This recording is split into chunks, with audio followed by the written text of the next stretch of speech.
Last લેક્ચરમાં આપણે દાખલો હોમવર્કમાં આપ્યો હતો. કર્યો હોય તો તમે આન્સર મેચ કરી લેજો અને ના કર્યો હોય તો શીખી લેજો. શું કીધું છે રકમમાં? 21 પ્લસ 28 પ્લસ 35 પ્લસ 42 અને 126 સુધી છે. ડિફરન્સ મને 7નો ખ્યાલ આવી ગયો છે. તો ડિફરન્સ કેટલો છે? ડિફરન્સ છે 7નો. જ્યારે આપણા પાસે પહેલી ટર્મ હોય એટલે કે સૌ પ્રથમ જે અંક આપેલો છે તે છે પહેલો અંક છે આપણા પાસે. ડિફરન્સ પણ છે કે બે સંખ્યા વચ્ચે તફાવત કેટલો છે તે આપણને આપેલું છે. અને આપણી પાસે છેલ્લો અંક પણ છે કે ક્યાં સુધીને સિરીઝ છે. તો આપણે શું કરીએ છીએ? આપણે સૂત્ર લગાવીએ છીએ. કયું? તો કે a plus n-1 into D. આ શેનું સૂત્ર છે? તો કે આપેલી સિરીઝનો સરવાળો શોધવાનું સૂત્ર છે. શેના બરાબર? L બરાબર. બરાબર. આમાં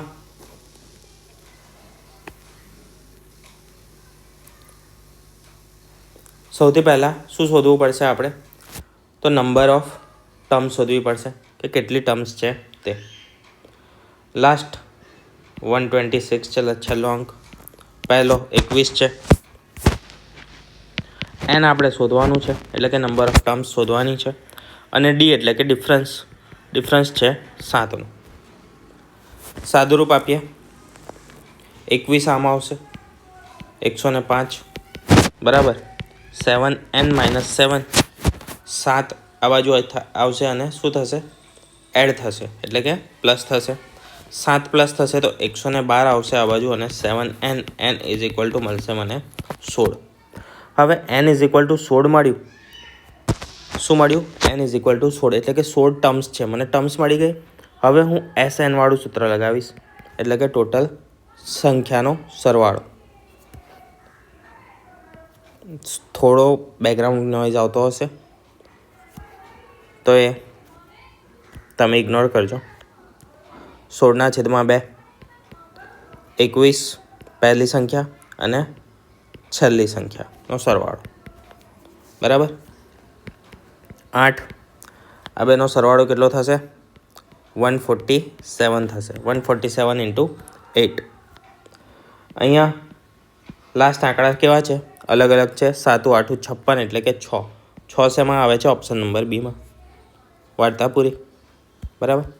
દાખલો મારે ગણવાનો જ નથી એટલે કે ગુણાકાર મારે કરવાનો જ નથી થતો. અને જો કોઈને ગુણાકાર કરવો હોય તો કેવી રીતે કરી શકે છે? તો આને આપણે ગણીશું 150 અને 15 ઈઠા થાય. 15 ઈઠા કેટલા થાય? 120 એટલે કે 1200. બાદ કેટલા કરવાના છે? 8 તારીખ 24 બાદ કરીશું એટલે 1176 આવશે. બરાબર. આ રીતે ગુણાકાર કરી દેવાનો કરવો હોય તો. પણ અહીંયા આગળ આપણને જરૂર નથી. દરેક દાખલામાં એટલા માટે જેટલી જરૂર હોય એટલી જ વસ્તુ કરાવું છું કે તમને પણ એ રીતે આદત પડી જાય. અને આખી સિરીઝ જોશો તો તમને આદત પણ પડી જશે. સાથે સાથે ગણજો. હવે અહીંયા આ દાખલો આવી ગયો બરાબર. રકમ તમને અહીંયા દેખાય છે. હું ગણું એના પહેલાં તમારે સાથે ગણવાનું ચાલુ કરી દેવાનું. એમ પણ પહેલાં હું રકમ વાંચું છું, પછી રકમને સમજાવું છું કે શું કરવાનું છે અને પછી ગણું છું. અને એવું લાગે તો શું કરવાનું? સ્ટોપ કરી દેવાનું, પોઝ કરી દેવાનું. વિડીયોને પોઝ કરી દો. દાખલો ગણી લો. પછી વિડીયોને સ્ટાર્ટ કરી દો. એક બોટલ પર કમાયેલો નફો પડતર કિંમતના કેટલા ટકા છે? 150% છે. એટલે કે એક બોટલ પર કેટલા? 1.5x નો નફો છે. જો પડતર કિંમત 60% જેટલી વધે પરંતુ વેચાણ કિંમત શું રહે? સમાન રહે તો નફાની ટકાવારી શું હશે એ શોધવાની છે મારે. ધારો કે 100 રૂપિયાની પડતર કિંમત છે વેચી કેટલામાં? પડતર કિંમતના 150%નો નફો છે. પડતર કિંમતનો કેટલો નફો છે? 150%. 150% એટલે કેટલો થાય? 1.5 ગણો થાય. બરાબર. 100ના 1.5 ગણા કેટલા થાય? 100ના 1.5 ગણા 150 થાય. બરાબર. આ શું છે? આ નફો છે પડતર કિંમતનો. નફો કેટલો છે? 150. આ નફો, આ પડતર કિંમત, અને 250 શું હશે? વેચાણ કિંમત હશે. વેચાણ કિંમત કેમ લખી? તો વેચાણ કિંમત કેવી રહે છે? સમાન રહે છે, એટલા માટે મેં લખી. હવે આમાં કેટલાનો વધારો થાય છે? 60%નો વધારો થાય છે. 100 પર 60%નો વધારો એટલે 60નો વધારો એટલી થશે, 160 થશે. 160થી વેચાણ કિંમત કેટલી છે? 250 છે. કેટલી છે? 250 છે. ડિફરન્સ કેટલો આવ્યો? 90નો. નફો શેના પર શોધાય? હંમેશા પડતર કિંમત પર શોધાય. સિમ્પલ. બરાબર છે. 0 0 ઉડી ગયા. 25 ચોક 100 છેદમાં 4 વધ્યા. 25 નવા 225 ભાગ્યા 4. 5 ચોક 20. 2 વધશે 5 એટલે કે 6. 56.25. 62. Question number 62. જી જેમ એચ આપેલું છે આપણને. જી જેમ એચ 7 જેમ. તો આપણને આની વેલ્યુ જે આપી છે તેને શું કરવાની છે? તેની વેલ્યુ શું હશે તે શોધવાનું છે. બરાબર. શું કરીશું? વિચારો.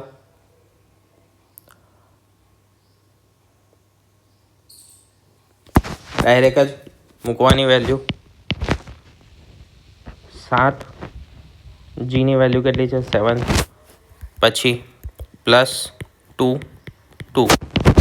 49 પ્લસ કેટલા છે? 4 એટલે કે 53. અહીંયા 49 જ આવશે. માઇનસ કેટલા આવશે? 4 આવશે. 49 પ્લસ 4 49 માઇનસ 4 કેટલા આવશે? 45. Answer number option number 3. આગળ જોઈએ.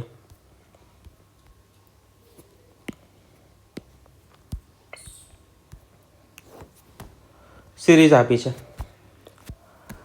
આને હોમવર્કમાં કરજો. કેમ?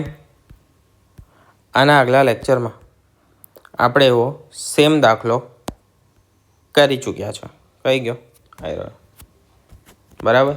2નો વર્ગ 1નો વર્ગ 2નો વર્ગ 4નો વર્ગ એ કર્યું હતું. આના કરતાં પણ ઇઝી છે. એમાં તો મને ડાયરેક્ટ જ સિરીઝ આપેલી છે. 1નો વર્ગ 2નો વર્ગ 3નો વર્ગ ડેશ ડેશ ડેશ કેટલા સુધી છે? 10ના વર્ગ સુધી છે. બરાબર. અને તેનો માને શું શોધવાનું છે? ડાયરેક્ટ સરવાળો શોધવાનો છે. તો આનો હોમવર્કમાં કરવાનો, જાતે કરજો અને કમેન્ટમાં મને જવાબ જણાવજો. આંકડો ડાયરેક્ટ લખી દેજો કે જવાબ શું આવે છે તે. ક્વેશ્ચન નંબર અને આન્સર. સમગુણોત્તર શ્રેણીના 7 પદ અને 5 પદનો ગુણોત્તર કેટલો છે? 6 છે. જો શ્રેણીનું પ્રથમ પદ 8 છે તો ત્રીજું પદ શું હશે? શ્રેણી કઈ છે? સમગુણોત્તર શ્રેણી છે. અને સમગુણોત્તર શ્રેણીમાં આપણે કોઈ પણ પદ શોધવું હોય, nમું પદ શોધવું હોય તો સૂત્ર કયું હતું? Tn = ARn-1. બરાબર છે. આ સૂત્ર છે. આમાં આપણી પાસે એ એટલે શું થાય? તો એ એટલે પ્રથમ પદ. પ્રથમ પદ આપેલું છે 8. તો A = શું છે? 8 છે. આર એટલે શું થાય? તો આર આપણને શું આપ્યો છે? એ આપણે શોધવાનું છે. શેના પરથી શોધીશું? પદ પરથી. પદનો જે ગુણોત્તર આપ્યો છે તેના પરથી. T7 અને T5 કેટલું આપ્યું છે? એ આપ્યો છે આપણને 6 આપ્યો છે. એનો મતલબ AR6 અને AR4 n-1 બરાબર છે. 7 તો 7 ઓછા 1 અને 5 તો 5 ઓછા 1 એટલે કે 4. એ કેટલો છે? 6 છે. બરાબર. એ ઉડી જશે. આરમાંથી આ બે બાદ થશે તો R2 ઇઝ ઇક્વલ ટુ કેટલો આવશે? 6 આવશે. બરાબર છે? સમજી ગયા આટલું? 7મું પદ અને 5મું પદનો જે ગુણોત્તર આપ્યો છે તેના પરથી આપણે આ વસ્તુ લાયા. અને એ કેમ કાઢી નાખ્યો? તો એ શું છે? 8 જ રહેશે. પહેલું પદ તો પહેલું જ રહેવાનું છે બધા માટે, એટલા માટે આપણે એની વેલ્યુ પુટ કરી નહીં. હવે શું કરીશું? શોધવાનું છે આપણે પદ નંબર 3. તો T3 માટેની વેલ્યુ મૂકીશું 8 ઇન્ટુ 6. 8 ઇન્ટુ 6. 6 કેમ? તો અહીંયા R3 n બરાબર ત્રીજું પદ એટલે કે 3 3 - 1. એક સ્ટેપ વધારે લખી દઉં. ચલો, R3 - 1 બરાબર છે. 8 ઇન્ટુ R ઇન્ટુ 2. R2ની વેલ્યુ હમણાં જ આપણે શોધી. 8 ઇન્ટુ 8 × 48. ઓપ્શન નંબર બીજો. 65 12 વડે વિભાજ્ય નથી. તો આપણે વિભાજ્યતાની ચાવી શીખવાડી હતી, અને જો ના શીખ્યા હોય કે ના જોઈ હોય તો આપણા યુટ્યુબ ચેનલ પર વિડીયો પડ્યો છે વિભાજ્યતાની ચાવીનો. ડિવિઝિબિલિટી રૂલ. બરાબર છે. મેથ્સ ફાઉન્ડેશન નામની પ્લેલિસ્ટ બનાવી છે. તેમાં સ્ટાર્ટિંગમાં જે કેલ્ક્યુલેશન ને એ બધી વસ્તુ શીખવાડી હતી, સ્પીડ કેવી રીતે વધારવી, એમાં એક ડિવિઝિબિલિટી રૂલનો વિડીયો પડેલો છે. આની અંદર શું આવે? એક તો 4 આવે અને બીજું શું આવે? એક તો બીજું આવે 3.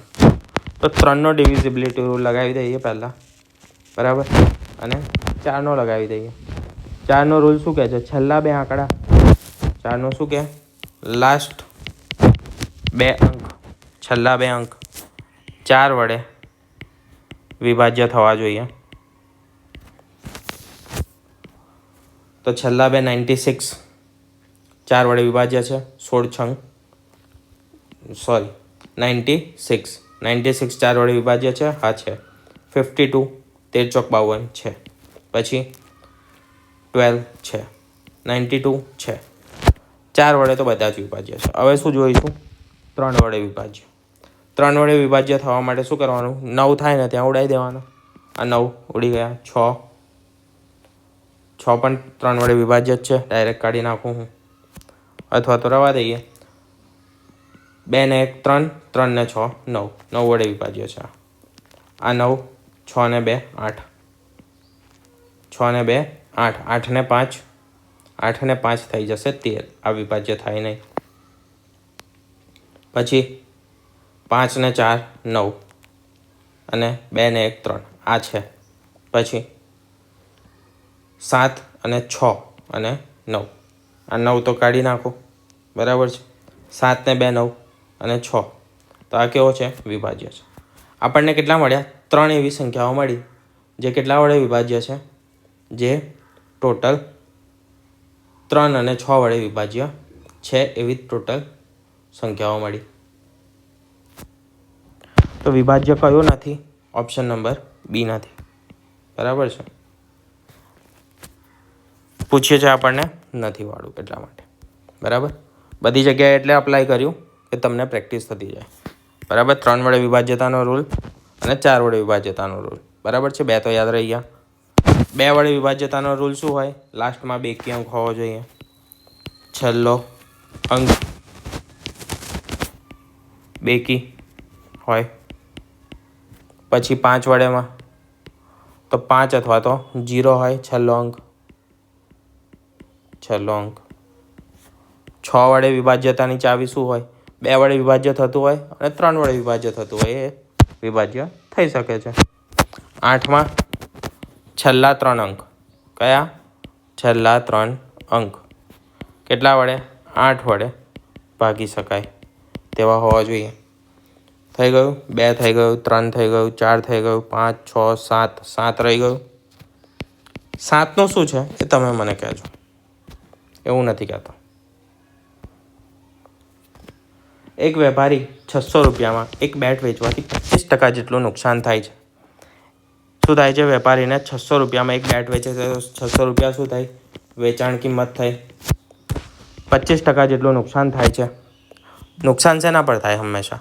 તો નુકસાન થાય હંમેશા મૂળ કિંમત પર, બરાબર છે, અથવા તો પડતર કિંમત પર, જે કહો તે એક જ વસ્તુ છે. 40%નો નફો મેળવવા માટે તેને બેટને કઈ કિંમતે વેચવું જોઈએ? 40% નફો મેળવવા માટે બેટને કઈ કિંમતે વેચવું જોઈએ? નુકસાન કેટલું થાય છે? બીજી વસ્તુ, નુકસાન થાય છે 25%, બરાબર. 25% એટલે 1/4 થાય. 1/4 લખી શકું. તો 4ની વસ્તુને હું કેટલામાં વેચું છું? 3માં વેચું છું. 3ની વેલ્યુ મારા પાસે કેટલી છે? 600 છે. તો 1ની વેલ્યુ કેટલી થઈ? 200 થઈ. તો 4ની કેટલી થશે? 800 થશે. 800માં મારે કેટલા ટકાનો પ્રોફિટ જોઈએ છે? 400%નો. 8 ચોક 32 એટલે કે ₹320 મારે એડ કરવો પડશે. તો કેટલા થશે? આ ₹1120 થશે. ઓપ્શન નંબર A, બરાબર. બીજી કેવી રીતે કરી શકો છો? તો બીજું 25% નો શું છે? ખોટ છે. પ્રોફિટ કેટલો જોઈએ છે મને? 40%નો પ્રોફિટ જોઈએ છે, બરાબર. 25%નો જે ખોટ છે, હંમેશા વેલ્યુ કેટલી હોય? 100%ની હોય. 25%ની ખોટ છે તો 75% વેલ્યુ કઈ છે? 75% વેલ્યુ તેની વેચાણ કિંમત છે જે મને મળી, બરાબર. 75% શું છે? તેની વેચાણ કિંમત છે. તો મને 100%ની વેલ્યુ મળશે. પણ મારે 100ની કેમ શોધવી? મારે કેટલાની શોધવાની છે? 140%ની શોધવાની છે. 100%ની 600 છે તો 140%ની કેટલી? બરાબર. સિમ્પલ ત્રિપદી મૂકીને જવાબ આવી જશે. આગળ R અને S સાથે મળીને 500 પાનાનું પુસ્તક ટાઈપ કરવાનું છે. Rને 160 પેજ ટાઈપ કરવામાં 20 કલાક લાગે છે. R અહીંયા છે પેજ અને અહીંયા છે ટાઈમ. 160 પેજ ટાઈપ કરવાના છે. કરવામાં R કેટલો ટાઈમ લે છે? 20 કલાકનો ટાઈમ લે છે. એકલા Sને 100 પેજ ટાઈપ કરવામાં 25 કલાક લાગે છે. એકલા Rને પ્રથમ 200 પેજ ટાઈપ કર્યા. R કેટલા કર્યા? 200 પેજ ટાઈપ કર્યા R. અને છેલ્લા જે 300 પેજ હતા તે R અને S બંને સાથે મળીને ટાઈપ કર્યા. સાથે મળીને 300 પેજ ટાઈપ કર્યા. તો ટોટલ શું શોધવાનું છે મારે? ટોટલ મારે તે લોકોની એફિશિયન્સી, ટોટલ કેટલો ટાઈમ લીધો તે શોધવાનો છે. મને એફિશિયન્સી હશે, મારા પાસે એફિશિયન્સી હશે તો હું ટાઈમ શોધી લઈશ, બરાબર છે. બંનેનો ટાઈમ શોધી શકું છું. એના માટે 160 પેજ છે ભાગ્યા 20. 1 કલાકમાંનો કેટલા પેજ ટાઈપ કરે છે એ મને મળી જશે. 8 પેજ ટાઈપ કરશે, બરાબર. S માટે જોઈએ તો 100 છે અને 25 કલાક લે છે. તો આ કેટલા પેજ ટાઈપ કરે છે? 4 પેજ ટાઈપ કરશે. એફિશિયન્સી શું થાય? અહીંયાથી તમને ડાયરેક્ટ દેખાઈ જવું જોઈએ, અને ના દેખાય તો 8, આની 1 થઈ, આની 2 થઈ એફિશિયન્સી. Rની એફિશિયન્સી કેટલી છે? 2ની છે. કેટલીની છે? 2ની છે. તો 200 પેજ ટાઈપ કરતાં તેને કેટલો ટાઈમ લાગશે? 1 કલાકમાં તે કેટલા પેજ ટાઈપ કરે છે? 1 કલાકમાં 8 પેજ ટાઈપ કરે છે, બરાબર છે. ટાઈપ કેટલા કરવાના છે? 200 પેજ ટાઈપ કરવાના છે. 8 કેટલા કલાક થશે આને? તો 25 કલાક ટોટલ થશે, બરાબર છે. અહીંયા શું કરીશું? 2 + 3 એટલે કે ટોટલ 3ની એફિશિયન્સી. 3ની એફિશિયન્સી એટલે કેટલા આવશે? ટોટલ 12 પેજ ટાઈપ થશે. ટોટલ કેટલા પેજ ટાઈપ થશે? 12 પેજ ટાઈપ થશે, બરાબર છે. 12 પેજ કરતાં કેટલો સમય લાગશે? તો 12 પેજ ટાઈપ કરતાં લાગશે 12 × 2 = 24 એટલે કે ટોટલ 20 કલાક, બરાબર છે. અને પ્લસ બીજા કેટલા વધે છે? 60. 12 × 5 = 60 એટલે કે ટોટલ આવશે 50 કલાક. આ બીજા 25, ટોટલ આવશે 50 કલાક. Option number 1. આગળનો પ્રશ્ન જોઈએ. ખુરશીની ચિહ્નિત કિંમત પડતર કિંમત કરતાં 30% વધુ છે. કઈ કિંમત ચિહ્નિત કિંમત એટલે કે માર્ક પ્રાઇસ પડતર કિંમત કરતાં કેટલી વધુ છે? 30% જેટલી વધુ છે. જો ₹30ના ડિસ્કાઉન્ટ પછી ખુરશી ₹100માં વેચવામાં આવે તો નફાની ટકાવારી કેટલી હશે? મારે શું શોધવાનું છે? નફાની ટકાવારી શોધવાની છે. ₹100માં ખુરશી વેચાય છે. કેટલામાં વેચાય છે? ₹100માં વેચાય છે. ડિસ્કાઉન્ટ કેટલાનું આપ્યું? ₹30નું ડિસ્કાઉન્ટ આપ્યું એટલે કે +30 બરાબર છે. તો કેટલા થયા? 130 થયા. 130 થયા. તે શું થાય? માર્ક પ્રાઇસ હશે આ ₹130ની. હવે 130%ની જે માર્ક પ્રાઇસ છે તે પડતર કિંમત કરતાં કેટલી છે? 30% વધારે છે. આ કેટલાની વેલ્યુ થઈ? 130%ની વેલ્યુ થઈ. કેમ? તો જે ચિહ્નિત કિંમત છે, પડતર કિંમત છે, તે હંમેશા કેટલી હોય? 100% હોય. એમાં મેં 30% વધાર્યા તો કેટલું થયું? 130% થાય. એની વેલ્યુ કેટલી છે? 30% છે.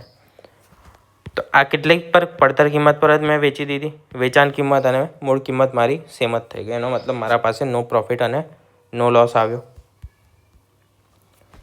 જે અને કે વચ્ચેનું અંતર છે કેટલું? આ જે છે અને આ છે કે. આ બે વચ્ચેનું અંતર છે 864 કિલોમીટર. એક એક્સપ્રેસ ટ્રેન સવારે 7:25 વાગે ઉપડે છે અને 108 કિલોમીટર પ્રતિ કલાકની ઝડપે 108 કિલોમીટર પ્રતિ કલાકની ઝડપે મુસાફરી કરે છે. રસ્તામાં 1 કલાક ને 20 મિનિટ ઊભી રહે છે તો કે સ્થાને કેટલા સમયે પહોંચશે? પહેલાં તો શું કરવાનું? આને ભાગી નાખવાના એટલે 8 જવાબ આવશે. 8 કલાક થઈ ગયા ટોટલ. અને ઊભી કેટલા કલાક રહે છે? તો 1 કલાક ને 20 મિનિટ ઊભી રહે છે એટલે કે 9 કલાક ને 20 મિનિટ થયો. 9 કલાક ને 20 મિનિટ શેના પછી? તો 7:25 પછી.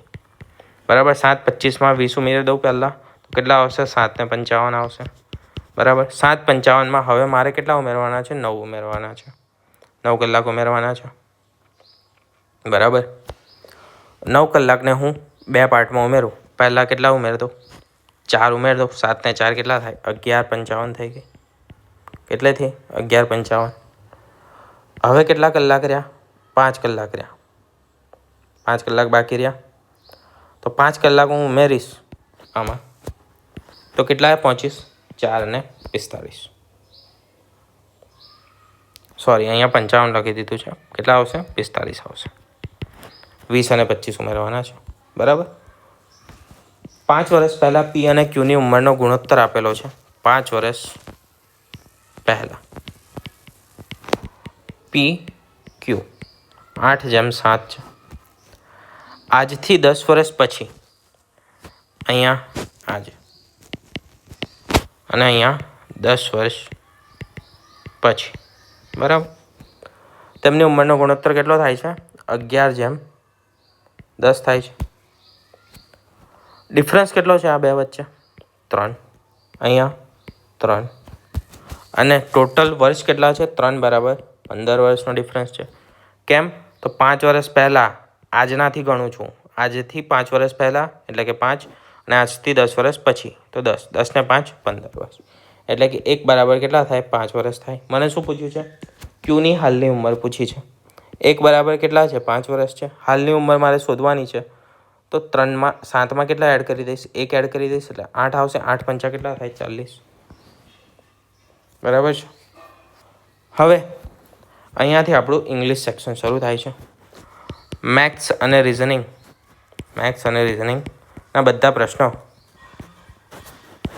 પૂરા થયા શિફ્ટ 3ના. બરાબર છે. 1